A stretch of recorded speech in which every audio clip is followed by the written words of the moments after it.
ทุกข่าเกิดขึ้นกอบมีรองต่างอานันตาเฮาอยู่ตีป่าไม้ซังเป็นตีเลี่ยงยือซอนหิมสำมึงลาสกิวในแลปอกนั้นเป็นข้าวยามเจ้าเฮาไหลมีตังสปิดสั่งการเปิดเข้ากว่าขามซ้อมในเมืองลาสกิววนขึ้นมาว่า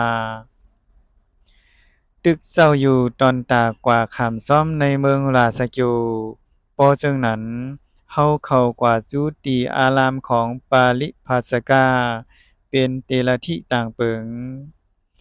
เฮาไล่เข้ากว่าตีอารามของปาลิภาสกาผู้เป็นเตระธิต่างเปิง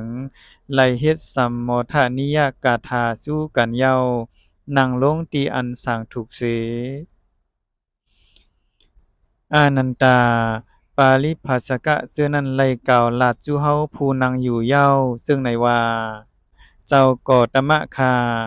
สมณะฮือปูหน้าหมางเจอไล่กล่าวสอนลองกามจึงปัญญาติลองตั้งตุกว่าเป็นลองอันตูเก่าเฮ็ดเอาหังกวยมีสมณะฮือปูหน้าหมางเจออันกล่าวสอนลองกามจึงปัญญาติลองตั้งตุกว่าเป็นเปิ้นเฮ็ดปัน มีสมณะหือปุ่งหน้าหมางเจออันกล่าวสอนลองกาม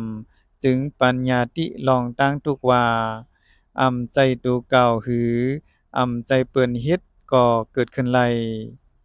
ในลองในเจ้าก็ตมะของเจ้อเฮากล่าวสอนอยู่เจังหือและเจ้อเฮากล่าวอยู่เจังหือ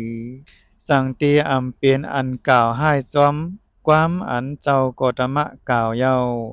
อำเป็นรองกล่าวให้เลยความอำมาตย์แม่นเสเป็นรองกล่าวเลยถูกแม่นแล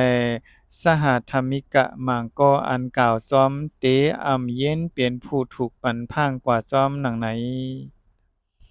อานันตาเฮาเลยกล่าวสู่ปริภาสกะทั้งหลายชื่อนั้นว่าปริภาสกะทั้งหลายเฮากล่าวว่าทุกข่าปึ้งอิงรองต่างของมันเป็นคักเป็นตอนเกิดขึ้น ปึ้งอิงลองตั้งเป็นภาษาผู้กล่าวซึ่งในแลชื่อว่ากล่าวสื่อซ้อมอันเฮากล่าว